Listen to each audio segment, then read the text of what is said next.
வணக்கம். தமிழ்நாட்டுக்கு தேர்தல் அறிவிச்சிருக்கிறாங்க. ஒட்டுமொத்த இந்தியாவுக்கும் பாராளுமன்ற தேர்தல் நடக்க போகுது. அதில் நமக்கு மொத்தம் 7 கட்டமாக நடக்க போகிற இந்த தேர்தலில் தமிழ்நாட்டுக்கு முதல் கட்டத்திலேயே தேர்தல் நடக்க போகுது. ஸோ எலெக்ஷன் டேட் அப்படிங்கிறது அனௌன்ஸ் பண்ணிட்டாங்க. ஏப்ரல் மாதம் 19ஆம் தேதி எலெக்ஷன் நடக்க போகுது அப்படின்னு. எப்படி இந்த எலெக்ஷன்ஸ்லாம் வந்துருச்சு அப்படின்னா ஒரு டேர்ம் யூஸ் பண்ணுவாங்க, எலெக்ஷன் ஃபீவர் அப்படின்னு சொல்லி. அது எல்லா பொலிட்டிக்கல் பார்ட்டி, எல்லா கேண்டிடேட்ஸ், பொதுமக்கள் எல்லாருக்குமே அந்த பரபரப்பு தொற்றிக்கும். அது பேர் எலெக்ஷன் ஃபீவர் அப்படின்னு சொல்லுவாங்க. அது மாதிரி ஆல்ரெடி நாம் ஒரு ஃபீவரில் இருக்கிறோம் ஆஸ் அ கேண்டிடேட்ஸ். தமிழ்நாட்டில் லட்சக்கணக்கான போட்டித் தேர்வுகளுக்கு படிக்கக்கூடிய மாணவர்கள் ஆல்ரெடி ஒரு ஃபீவர், எலெக்ஷன் ஃபீவர் மாதிரி ஒரு ஃபீவரில் இருக்கிறாங்க. அது எக்ஸாம் ஃபீவர். அப்போ அந்த எக்ஸாம் ஃபீவரில் இருக்கிறவங்களுக்கு இன்றைக்கி அதில் ப்ரையாரிட்டியாக இருக்கிற இன்றைக்கி $1 மில்லியன் கொஷினாக இருக்கிற ஒரு விஷயம், இந்த குரூப் 2A ரிசல்ட் எப்போ வரும் அப்படிங்கிறது ஒன்று. இந்த குரூப் 2A குரூப் 2வில் இன்டர்வியூ போஸ்ட்டில் ஃபில்லப் ஆகாமல் இருக்கிற இந்த போஸ்ட்டுக்கு ஏதாவது திரும்ப ஃபேஸ் 2 முடிஞ்சிருச்சு, ஃபேஸ் 3 கவுன்சிலிங் ஏதாவது வருமா, திரும்ப ஏதாவது அந்த மாதிரியான வாய்ப்புகள் இருக்கா அப்படிங்கிறது எல்லாமே நமக்கு கண்ணுக்கு முன்னாடி இருக்கிற மிகப்பெரிய கேள்விகளாக இருக்குது. ஸோ ஃபஸ்ட் ஒரு விஷயத்தை நம்ம புரிஞ்சுக்கணும். டிஎன்பிஎஸ்சி இந்த குரூப் 2 ரிசல்ட்ஸ் அனௌன்ஸ் பண்ண டைமில் இருந்து ரொம்ப ஆக்டிவாக ஒர்க் பண்ணிக்கிட்டே இருக்கிறாங்க. ஏன்னா ஃபேஸ் 1 இன்டர்வியூ சொன்ன மாதிரியே 8ஆம் தேதி நடந்துச்சு, 21ஆம் தேதி நடந்துச்சு, February 21, 2. அதே மாதிரி ஃபேஸ் 2 இன்டர்வியூ, அந்த ஃபேஸ் 1 இன்டர்வியூ முடிஞ்சு கவுன்சிலிங் முடிச்ச அடுத்த நாள் நமக்கு எல்லா அனௌன்ஸ்மெண்ட் கொடுத்துட்டாங்க. ஃபேஸ் 2க்கான இன்டர்வியூ அப்படிங்கிறது அது மார்ச் மாதம் 8ஆம் தேதி அந்த கவுன்சிலிங் நடந்து முடிஞ்சது. அப்போ இது எல்லாமே கடகடன்னு நடந்துக்கிட்டு இருந்த இடத்துல விதிப்படி நமக்கு மறுபடியும் 161 போஸ்ட்டில் 132 போஸ்ட்டு தான் ஃபில்லப் ஆகிருக்கு. இன்னும் அந்த ஸ்பெஷல் பிரான்ச் அசிஸ்டண்ட் இன் கிரிமினல் இன்வெஸ்டிகேஷன் டிபார்ட்மெண்ட் அதில் வந்து இன்னும் 29 வேக்கன்சி இன்னும் ஃபில்லப் ஆகாமல் தான் இருக்குது. அப்போ அந்த 29 வேக்கன்சியை ஃபில்லப் பண்ணிட்டு தான் குரூப் 2A ரிசல்ட் வருமா, இல்லை அதை தனியாக ட்ரீட் பண்ணிக்கிட்டு அதை பேக்லாக்காக வச்சுட்டு இப்போ நமக்கு குரூப் 2A ரிசல்ட் விட்டுருவாங்களா அப்படிங்கிற ஒரு விஷயம் இருந்துச்சு. இப்போ டிஎன்பிஎஸ்சி ரொம்ப கிளியராக ஒரு விஷயம் சொன்னாங்க. மார்ச் மாதம் கடைசி வாரத்தில் குரூப் 2Aக்கான ரிசல்ட் எல்லாமே வந்துடும் அப்படிங்கிற விஷயத்த சொன்னாங்க. அப்போ இந்த மார்ச் மாதம் கடைசி வாரம் அப்படிங்கிறதுக்கு நம்ம கையில் இன்னொரு 10 நாள் டைம் இருக்குது. அப்போ இந்த 10 நாள் நடுவில் ஆல்ரெடி 2வது ஃபேஸ் முடிஞ்சு இப்போ 10 நாள் ஆச்சு. அப்போ 2வது ஃபேஸ் முடிஞ்ச உடனே அவங்க நினச்சிருந்தா இப்போ ரிசல்ட் கொடுக்கலாம்ல, அதுக்கு முன்னாடியே ரிசல்ட் கொடுக்கலாம்ல அப்படிங்கிற ஒரு கேள்வி தான் எக்ஸாம் எழுதுன எல்லாருக்கிட்டையுமே இருக்குது. அந்த ரேங்க் லிஸ்ட்டாவது ரிலீஸ் பண்ணனா கொஞ்சம் ஈஸியாக இருக்குமே அப்படின்னு. ஆனால் இன்னொரு பரபரப்பான ஒரு செய்தி என்ன எல்லார் மனசுலையும் ஓடிட்டுருக்கு அப்படின்னா, இல்லை குரூப் 2A ரிசல்ட்டை பற்றின எந்த அப்டேட்ஸும் கொடுக்காமல் இருக்கிறதால ஒருவேளை இது ஃபேஸ் 3 இன்டர்வியூக்கு போகுமா அப்படின்னு சொல்லி ஒரு கேள்வி ஒன்று இருக்குது. அப்போ நீங்கள் இந்த விஷயத்தில் நம்ம புரிஞ்சுக்க வேண்டிய ஒரு விஷயம் என்ன அப்படின்னா, விதிப்படி ஃபேஸ் 3 நடத்துறது இல்லைங்க. அது ரொம்ப ரேர் தான் ஃபேஸ் 3லாம் நடத்துகிறாங்க. ஃபேஸ் 1 ஃபேஸ் 2 தான் நடத்தணும். ஆஸ் பர் ரூல் ஃபேஸ் 1 நடத்தலாம், அதுக்கு முடிஞ்சு பேக்லாக் இருக்குது, இன்னும் வேக்கன்சிஸ் இருக்குங்கிறப்ப ஃபேஸ் 2 நடத்துவாங்க. அதுக்கப்புறம் ஃபேஸ் 3 நடத்துறது இல்லை. வெரி லாங் பேக் அந்த ஃபேஸ் 3 கவுன்சிலிங் அப்படிங்கிற அனௌன்ஸ்மெண்ட்லாம் பார்த்து பல 10 ஆண்டுகளுக்கு மேலாச்சு. அந்த மாதிரி ஒரு விஷயம் என்ன நடந்திருக்கு. நார்மலாக 2 கவுன்சிலிங்கில் முடிஞ்சிடும். எப்போவுமே அந்த மாதிரி ஃபில்லப் ஆகாத வேக்கன்சியை பேக்லாகில் கொண்டுட்டு போவாங்க. பட் இந்த கேஸில் ஒரு டிஃப்ரெண்ட்டான இஷ்யூ ஒன்று இருக்குது. அது என்ன அப்படின்னா, எப்போவுமே எப்போ பேக்லாக் வரும், 2 கவுன்சிலிங் நடத்தியுமே, 2 ஃபேஸ் கவுன்சிலிங் நடத்தியுமே நமக்கு வந்து போஸ்ட்டு ஃபில்லப் ஆகலை, பேக்லாக் வருது அப்படின்னா அது எந்த ஸ்டேஜில் வரும்னா, பிஎஸ்டிஎம், விமனுக்குள்ள பிஎஸ்டிஎம், எஸ்சிஏ, எஸ்டிக்குள்ளே இருக்கிற பிஎஸ்டிஎம் அப்படின்னு ரொம்ப அந்த காம்படிட்டிவ் அட்வான்டேஜ் ரொம்ப கம்மியாக இருக்கிற செக்டாரில் இருந்து இந்த போட்டி போடக்கூடிய வாய்ப்பு பெரும்பாலும் மறுக்கப்பட்ட, இல்லை அதை பற்றின விழிப்புணர்வு இல்லாத ஒரு குரூப் இருக்கும். நம்ம ரிசர்வேஷனில் அவங்களுக்கு உரிய இடப்பங்கீட்டை கொடுத்துருப்பாங்க. ஆனால் அந்த இடப்பங்கீட்டை கூட பூர்த்தி பண்ணுற அளவுக்கு தேவையான அளவுக்கு விண்ணப்பதாரர்கள் அந்த குறிப்பிட்ட கம்யூனிட்டியில் குறிப்பிட்ட அந்த ஸ்பெசிஃபிக் அப்போ எஸ்சிஏ இருப்பாங்க, எஸ்சிஏக்குள்ளே ஒரு பிஎஸ்டிஎம் வேக்கன்ட் இருக்கும். எஸ்டி இருப்பாங்க, எஸ்டிக்குள்ளே இருக்கிற பிஎஸ்டிஎம், எஸ்டிக்குள்ளே இருக்கிற மற்ற அந்த special vacancies, special categories. So இந்த மாதிரி எஸ்சிஏ, எஸ்டி, அப்புறம் ஸ்பெஷல் கேட்டகரிக்குள்ளே இருக்கிற பிஎஸ்டிஎம் அப்படின்னு இருக்கக்கூடிய இந்த மாதிரியான விஷயங்களில் தேவையான நபர்கள் கிடைக்கல அப்படிங்கிறப்ப அந்த கவுன்சிலிங்கை நிறுத்திட்டு அடுத்தது அதை பேக்லாக்காக போடுவாங்க. அந்த பேக்லாக் வந்து அந்த அடுத்து வரக்கூடிய கால்ஃபரில் அந்த வேக்கன்சிஸை சேர்த்திக்குவாங்க. முதல்ல பேக்லாக் வேக்கன்சிஸ் எல்லாமே ஃபில்லப் ஆகும். இது ப்ரொசீஜர். பட் இந்த கேசஸில் பொறுத்த வரைக்கும் இந்த 29 வேக்கன்சியில் நீங்கள் பார்த்தீங்கன்னா ஸ்பெஷல் கேட்டகரி மட்டும் இல்லை, நார்மலாக பிசி மேலில் இருக்குது, எம்பிசியில் இருக்குது, எஸ்சியில் இருக்குது, எஸ்டியில் இருக்குது. ரொம்ப ஈஸியாக ஃபில்லப் ஆகக்கூடிய கம்யூனிட்டி கேட்டகரியிலிருந்து அந்த நிறைய வேக்கன்சிஸ் இன்னும் அங்கே ஷார்ட் ஃபால் ஆகுது, அந்த இடத்துல ரைஸ் ஆகுது. அப்போ கட்டாயம் அந்த போஸ்டிங்க்கு உண்டான ஆட்கள் இருக்கிறாங்க, அதை எடுக்கிறதுக்கான ஆட்கள் இருக்கிறாங்க அப்படிங்கிறது ஒன்று. இன்னொன்று, இந்த வேக்கன்சிங்கிறது அந்த ஸ்பெஷல் பிரான்ச் அசிஸ்டண்ட் அப்படிங்கிற போஸ்ட் வந்து நேரடி தேர்வுக்கு இப்போ தான் வந்திருக்கு. இதுக்கு இது நாள் வரைக்கும் அந்த அந்த போஸ்டிங் அப்படிங்கிறது வெறும் பதவி உயர்வு மூலம் மட்டுமே நிரப்பிட்டு இருந்தாங்க. இப்போ நிறைய வேகன்சிஸ் இருக்கிறதால நேரடி டைரக்ட் ரெக்ரூட்மெண்ட் அப்படிங்கிற ஒரு ஸ்டேஜுக்கு வந்திருக்கு. அப்போ கட்டாயம் அந்த பணியிடங்கள் பூர்த்தி செய்யப்பட்டாகணும் அப்படிங்கிறது காவல்துறைக்கு இருக்கிற அந்த துறைக்கு இருக்கக்கூடிய ஒரு அவசிய தேவை. அப்போ அவங்க எப்படியாவது ஃபில்லப் பண்ணி கொடுத்தா அந்த துறை அந்த பணிகள் எதுவுமே தொய்வில்லாமல் சரியாக நடக்கிறதுக்கு சரியாக இருக்கும். அப்போ இந்த 2 ஆங்கிளில் நம்ம இந்த விஷயத்தை யோசிக்க வேண்டியிருக்கு. ஒன்று, பேக்லாக்கில் கொண்டுட்டு போயிடலாம், ஈஸியாக கொண்டு போயிடலாம் அப்படின்னா பேக்லாக்கில் கொண்டுட்டு போகிறதுக்கு உண்டான முகாந்திரம் அங்கே இல்லை. ஏன்னா ஃபில்லப் ஆகக்கூடிய தகுதியுடைய நபர்கள் இருக்கக்கூடிய கம்யூனிட்டி கேட்டகரி எல்லாமே அங்கே இருக்காங்க. ஒன்று. இன்னொன்று, இந்த போஸ்ட்டு அந்த டிபார்ட்மெண்ட்டுக்கு ரொம்ப முக்கியமான போஸ்ட்டு, ரொம்ப வருஷம் கழித்து டைரக்ட் ரெக்ரூட்மெண்ட்டில் வந்திருக்கிற ஒரு போஸ்ட்டு, எப்படியாவதும் ஃபில்லப் பண்ணி கொடுங்க அப்படிங்கிற ஒரு தேவையும் ஒரு வேண்டுகோளும் கட்டாயம் அவங்ககிட்ட இருந்து டிஎன்பிஎஸ்சிக்கு வந்திருக்கும். ஸோ இதை நம்ம எப்படி பார்க்க வேண்டியிருக்குன்னா, இப்போ செகண்ட் ஃபேஸ் 8ஆம் தேதி முடிஞ்சதுக்கப்புறம் இன்றைக்கி ஆல்மோஸ்ட் 10 நாள் ஆகிடுச்சு. அந்த தேர்ட் ஃபேஸ் இருக்கா இல்லையா அப்படிங்கிற ஒரு விஷயம் இது வரைக்கும் அதிகாரப்பூர்வமாக வரல. அப்படிங்கிறப்ப கட்டாயம் இது குறித்து அவர்கள் இன்னும் முடிவெடுப்பதற்கு இந்த கால அவகாசம் தேவைப்படுது. அதை பற்றி அவங்க யோசிச்சுக்கிட்டு இருக்கிறாங்க, இல்லை அதில் இருக்கிற சாதக பாதகங்களை அவங்க அலசிக்கிட்டு இருக்கிறாங்க. அது மாதிரியான விஷயங்கள் டிஸ்கஷனில் இருக்கும். இந்த டெசிஷன் பெண்டிங்கில் இருக்குது அப்படின்னு தான் நம்ம அதை புரிஞ்சுக்க வேண்டியிருக்கு. பட் எங்களை பொறுத்த வரைக்கும் ஒரு விஷயம் என்ன தோணுது அப்படின்னா, அவங்க ஆல்ரெடி அனௌன்ஸ் பண்ண மாதிரி குரூப் 2 ரிசல்ட் வந்ததுக்கப்புறம் அவங்க அனௌன்ஸ் பண்ண எந்த டேட்டையுமே மிஸ் பண்ணலை. டிஎன்பிஎஸ்சி சைட்லேருந்து ஃபேஸ் 1 ஃபேஸ் 2 சொன்ன தேதிகளுக்கு முன்னாடியே ஃபஸ்ட்டு ரிசல்ட் விட்டாங்க. அதுக்கப்புறம் ஃபேஸ் 1 கவுன்சிலிங் விரைவாக விட்டாங்க. ஃபேஸ் 2 இன்டர்வியூ கவுன்சிலிங் எல்லாமே சொன்ன தேதியில் நடந்துச்சு. அதே மாதிரி அவங்க எல்லாத்தையும் கால்குலேட் பண்ணி தான் மார்ச் கடைசி வாரத்தில் குரூப் 2A ரிசல்ட் அப்படிங்கிற ஒரு விஷயத்த சொல்லியிருக்காங்க. அப்போ கட்டாயம் இந்த வாட்டி அந்த தேதியிலிருந்து அவங்க என்ன அனௌன்ஸ் பண்ணாங்களோ அந்த தேதியிலிருந்து எந்த மாற்றமும் இருக்காது. அந்த தேதியில் சரியாக ரிசல்ட் விட்டுருவாங்க அப்படிங்கிற விஷயத்த 100% தேர்வர்கள் நம்பலாம். அப்போ மறுபடியும் இன்னொரு ஃபேஸ் 3 கவுன்சிலிங் வருமா அப்படின்னா, இப்போவும் என்னோட நம்பிக்கை இருக்கிற இன்னொரு தடவை ஃபேஸ் 3 கவுன்சிலிங் கொடுத்து அனௌன்ஸ் பண்ணி மறுபடியும் ஒரு செட் ஆஃப் பீப்புளுக்கு இன்டர்வியூ நடத்தி அவங்கள கவுன்சிலிங் கூப்பிட்டாலும் இந்த 29 போஸ்ட்டு ஃபில்லப் ஆகுமானா ஆகாது. கட்டாயம் அடுத்தது 29 போஸ்ட்டும் திரும்ப மறுபடியும் அதில் ஒரு 10, 12, 15 மறுபடியும் வேக்கன்சி வரும். அப்போ அடுத்தடுத்து எப்படி இன்னும் ஒரு தடவை நடத்தினா கட்டாயம் எல்லாருமே எடுத்துருவாங்க அந்த போஸ்ட்டை அப்படிங்கிற இருக்கிற நிலைமை இருந்துச்சுன்னா அப்படி கூட ஒரு வாய்ப்பு இருக்கும். ஆனால் அடுத்த வாட்டி நடத்தக்கூடிய அந்த ஃபேஸ் 3 கவுன்சிலிங்லேயும் அது ஃபில்லப் ஆகுமா அப்படிங்கிறதுக்கு எந்த விதமான உத்தரவாதமும் இல்லை. அப்போ கண்டிப்பாக அதுலேயும் வேக்கன்சி வரதான் செய்யும்.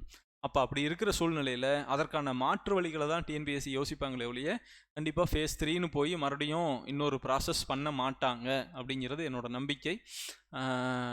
பட் அது குறித்து டிஎன்பிஎஸ்சி தெளிவாக விளக்குவாங்க. பட் நமக்கு இருக்கிற முன்னாடி நடந்த ப்ரீ இன்சிடென்ட்ஸ் அண்டு இப்போ இருக்கிற சாதக பாதகங்கள் என்ன, இது செய்யறதுக்கு என்ன வாய்ப்பு இருக்குது, செய்யாததுக்கு என்ன வாய்ப்பு இருக்குது, இப்படிலாம் யோசித்தா கண்டிப்பாக அது செய்வதற்கு வாய்ப்பு இல்லை அப்படின்னு தான் தோணுது. அப்போ இது பேக்லாக்காக போகுமா, இல்லை ரொம்ப சிம்பிளாக இந்த போஸ்ட்டை ஃபில்லப் பண்ணுறதுக்கான ஒரு வழியாக என்ன பண்ணலாம் அப்படின்னா, யாருக்கெல்லாம் இந்த பதவிக்கு போக விருப்பம் இருக்கோ தரவரிசை பட்டியல் படி, அது தரவரிசை பட்டியல் ரிலீஸ் ஆகிறப்ப தான் நமக்கு தெரியும், தரவரிசை பட்டியல் படி இந்த போஸ்ட்டை எடுக்கிறதுக்கு பில்லிங் இருக்கிறவங்களுக்கு அந்த போஸ்டிங் கொடுத்துடலாம். அப்படிங்கிறதுக்கு என்னென்னா 29 வேக்கன்சி இன்னும் வேக்கன்சியாகவே இருக்குன்னா இந்த 29 பேர் இந்த பணியை எடுப்பதற்கு தயாராக இல்லை அப்படின்லாம் மீனிங் இல்லை. இவங்க அடுத்து கூப்பிட்ற அந்த 50 பேர் 60 பேரில் 29 பேர் எடுக்க மாட்டாங்களே ஒழிய, ஆனால் அந்த 29 போஸ்ட்டை எடுக்கிறதுக்கு ஆயிரக்கணக்கான தேர்வர்கள் ரெடியாக இருக்கிறாங்க. பட் அவங்களுக்கான ரேங்க் லிஸ்ட்டில் அவங்க பின்னாடி இருக்கிறாங்க அப்படிங்கிறது தான். அப்போ இந்த 29 வேக்கன்சியை ஷார்ட்ஃபாலாக அதை அப்படியே வச்சு அதை பேக்லாக்கு கொண்டுட்டு போக போகிறாங்களா, இல்லை வேறு ஏதேனும் முறைகளை அதை ஃபில்லப் பண்ணுறதுக்கு பயன்படுத்த போகிறாங்களா அப்படிங்கிற ஒரு விஷயம் டிஎன்பிஎஸ்சி தெளிவுபடுத்தினா தான் தெரியும். பட் 1 or 2 டேஸில் கட்டாயம், ஏன்னா இந்த அழுத்தம் மாணவர்களுக்கு இது எவ்வளோ பெரிய ப்ரெஷரை கொடுக்குது அப்படிங்கிற விஷயத்த அரசு தீவிரமாக உணர்ந்துருக்கிறாங்க. அதுக்கு சம்மந்தமாக தான் அவங்க தெளிவாக ஒரு கேலண்டர் கொடுக்குறாங்க. இந்த தேதியில் அந்தந்த தேதியில் எல்லாமே சரியாக நடக்குது. அப்போ மார்ச் மாதம் கடைசி வாரம் அப்படிங்கிறப்போ 3வது வாரம் இன்னும் 2 நாளில் தொடங்க போகுது. கடைசி வாரத்துக்கு மொத்தமாக இன்னும் 10 நாள் தான் இருக்குது. கட்டாயம் மார்ச் இறுதிக்குள் உங்களுக்கு குரூப் 2வோட எக்ஸாம் ரிசல்ட் வந்துடும். Point number 1. இதுக்கு ஃபேஸ் 3 வருமா அப்படின்னா, இருக்கும் சூழ்நிலைகளையும் வாய்ப்புகளையும் கணக்கில் வச்சு பார்க்குறப்ப கட்டாயம் வராது அப்படிங்கிறது எங்களோட கணிப்பு. அது எப்படி வரும் அப்படிங்கிறது ஏன்னா இதுக்கு முன்னாடி இருந்த ஏன் வரும் வராது எப்படி பேக்லாக் போகும் அப்படிங்கிற விஷயத்தை தான் நம்ம பேசணும். அதனால் அது வராது அப்படிங்கிறது என்னோட கணிப்பு. பார்க்கலாம் அது என்ன பண்ண போகிறாங்க அப்படிங்கிறது. 2வது, இந்த 10 நாள் தொடர்ந்து எந்த அறிவிப்பும் இல்லாமல் அமைதியாக இருக்கிறதால எல்லாருக்குள்ளேயும் வந்த இன்னொரு சந்தேகம் என்ன அப்படின்னா, எலெக்ஷன் அனௌன்ஸ் பண்ணிட்டாங்க, அதனால் குரூப் 2 ரிசல்ட் தள்ளி போகுமா அப்படிங்கிற ஒரு கேள்வி இருந்துச்சு. ரொம்ப கிளியராக நீங்கள் புரிஞ்சுக்கோங்க. ஒரு எலெக்ஷன் கமிஷன் எப்படி இண்டிபெண்ட் அண்ட் சாவரின் பாடியாக ஃபங்க்ஷன் ஆகுறாங்களோ, ஆஸ் பர் த கான்ஸ்டிடியூஷன் அமைக்கப்பட்ட ஒரு பாடி அது எலெக்ஷன் கமிஷன். அந்த மாதிரி பப்ளிக் சர்வீஸ் கமிஷன் அப்படிங்கிறதும் ஒரு தனிப்பட்ட சுதந்திரத்துடன் செயல்படக்கூடிய அரசியலமைப்பு சட்டத்தால் அங்கீகரிக்கப்பட்ட கான்ஸ்டியூஷன் ப்ரொவிஷன்ஸ் படி அமைக்கப்பட்ட அது ஒரு அரசியல் அமைப்பு நிறுவனம், ஒரு கான்ஸ்டியூஷனல் பாடி. அதனால் அவங்களுக்கு வந்து இந்த புற அழுத்தங்கள், இந்த எலெக்ஷன் அனௌன்ஸ்மெண்ட், இது எதுவுமே டிஎன்பிஎஸ்சியை கட்டுப்படுத்தாது. ஏன்னா எலெக்ஷனுக்கு அப்படிங்கிறதுக்கு முழுக்க வேலை செய்யக்கூடியவர்கள் வந்து இந்த எலெக்ஷனில் வருவாய்த்துறை ஊழியர்கள், அவங்க பிரதானமான வேலை இருக்கும். மற்ற பிற துறை ஊழியர்கள் எலெக்ஷன் அன்னைக்கு டியூட்டி போடுவாங்க. அண்ட் தென் மீதி இருக்கக்கூடியது எல்லாமே பள்ளி ஆசிரியர்கள் அவங்கள தான் யூஸ் பண்ண போகிறாங்க. ஸோ டிஎன்பிஎஸ்சி அலுவலகத்தில் இருக்கக்கூடிய பணியாளர்களை வச்சு தான் இந்த எலெக்ஷன் நடத்த போகிறாங்க அப்படிங்கிறது இல்லை. அதனால் அவங்க பணியாளர்கள் தேவையில்லை. இனி ஒன்று, எலெக்ஷன் கோட் ஆஃப் கான்டக்ட் அப்படிங்கிறது வந்து டிஎன்பிஎஸ்சியோட அனௌன்ஸ்மெண்ட்டுக்கு எந்த வகையிலையும், டிஎன்பிஎஸ்சியோட ஃபங்க்ஷன்ஸை எந்த வகையிலையும் பாதிக்காது. அதனால் 100% தேர்தல் அறிவிப்புக்கும் இந்த ரிசல்ட் தாமதமாகிறதுக்கு நடுவில் எந்த கனெக்ஷனும் இல்லை, அது எந்த சம்மந்தமும் இல்லை. அப்படியெல்லாம் ஒரு விஷயம் நடக்கவே நடக்காது. அதனால் அந்த பயம் உங்களுக்கு வேண்டவே வேண்டாம். ஏன்னா ஆல்ரெடி இப்போ அரண்டவனுக்கு இருண்டதெல்லாம் பேய் அப்படின்னு சொல்கிற மாதிரி நமக்கு இப்போ நம்ம நிலைமை அப்படி தான் இருக்குது. குரூப் 2A நமக்கு 15,000 பேர் நம்ம வந்து வெயிட் பண்ணிகிட்ருக்குறோம், இந்த ரிசல்ட் வருமா வராதா அப்படிங்கிறவங்களுக்கு. அதனால் நமக்கு ஆல்ரெடி ஒரு விஷயம் என்ன அப்படின்னா, 6,000 பேர் எடுக்க போகிறாங்க, ஒரு 5,000 சில்லற பேர் எடுக்க போகிறாங்க. மீதி எப்படி இருந்தாலும் ஒரு 8,000-9,000 பேருக்கு நம்ம வெளியில் தான் போக போகிறாங்க. அப்படிங்கிறப்ப நாம் அதில் இருப்போமா இல்லை இந்த 2வது வர இந்த லிஸ்ட்டில் இருப்போமா அப்படிங்கிற ஒரு பதட்டமும் ஒரு கேள்வியும் ஆப்வியஸ்லி தமிழ்நாட்டில் இருக்கிற இந்த தேர்வு எழுதின ஒவ்வொருத்தங்களோட மனசுலையும் ஆயிரக்கணக்கான குழப்பத்தையும் பதட்டத்தையும், உள்ளுக்குள்ளே அந்த யோசனையும், 24 மணி நேரமும் நீங்கள் தூங்குறப்ப கூட உங்கள் சப்கான்ஷியஸ் மைண்டில் அந்த விஷயந்தான் ஓடிக்கிட்டே இருக்கும். ஸோ அப்படி ஒரு நிலைமையில தான் நம்ம இருக்கோம். அப்போ நமக்கு இங்கே சுற்றி நடக்கிற எந்த ஒரு சின்ன விஷயமும் அதனால தான் இதாக இருக்குமோ, இதனால தான் அதாக இருக்குமோ அப்படிங்கிற ஒரு கேள்வியும் அந்த எண்ணமும் வரது இயல்பு தான். அதனால் எலெக்ஷன்னால இந்த ரிசல்ட் தள்ளி போகுமா அப்படின்னா 100% தள்ளி போகாது. அந்த பயம் உங்களுக்கு வேண்டாம். எலெக்ஷனுக்கு இதுக்கும் சம்மந்தம் இல்லை. அப்போ இந்த பயத்திலிருந்து, இந்த பதட்டத்திலிருந்தும் நம்ம வெளியில் கொஞ்சம் அதை தள்ளி வச்சு வெளியில் நின்று பார்க்குறது மட்டும்தான் நம்மக்கிட்ட இப்போ இருக்கிற ஒரே ஒரு வழி. இன்னொரு 10 நாள் ஆக்க பொறுத்துட்டோம், ஆற பொறுக்கணும் அப்படிங்கிற ஒரு பழமொழி சொல்கிற மாதிரி இன்னொரு 10 நாள் நம்ம பொறுக்கணும். பொறுத்து காத்திருக்கிறத தவிர வேறு வழி இல்லை. ஆனால் எப்பவும் சொல்கிற மாதிரி உழைத்தவர்கள் நிச்சயமாக ஜெயிப்பீங்க. மாற்றவே முடியாதது அப்படின்னு ஒரு விஷயங்கள் வந்ததுக்கப்புறம் அந்த விஷயத்துக்காக நம்ம வருத்தப்படுறதால எந்த புண்ணியமும் இல்லை.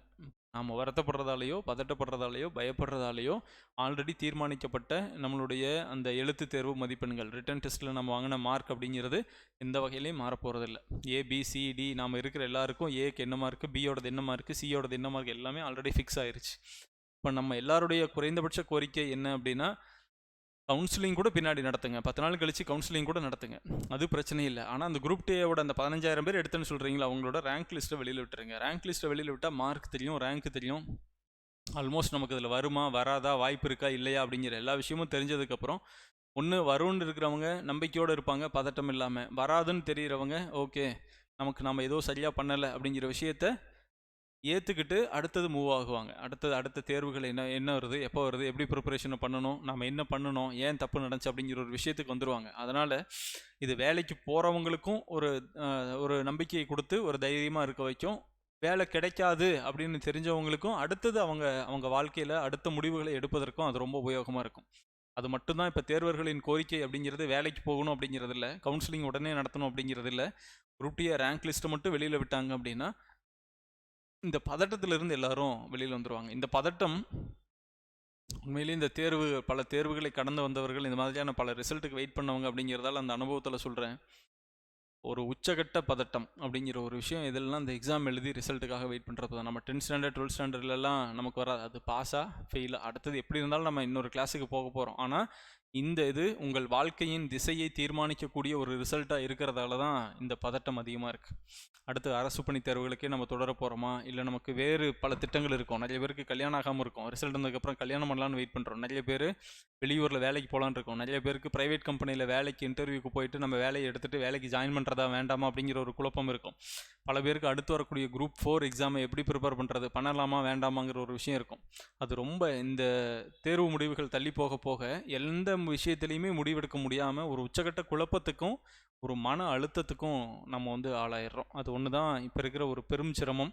அதனால் அந்த சிரமம் எல்லாமே இந்த ஒரு அடுத்து வரக்கூடிய ஒரு 10 நாளில் முடிவுக்கு வந்துடும் அப்படிங்கிற ஒரு விஷயத்தில் நீங்கள் ரொம்ப ஸ்ட்ராங்காக நம்பலாம்.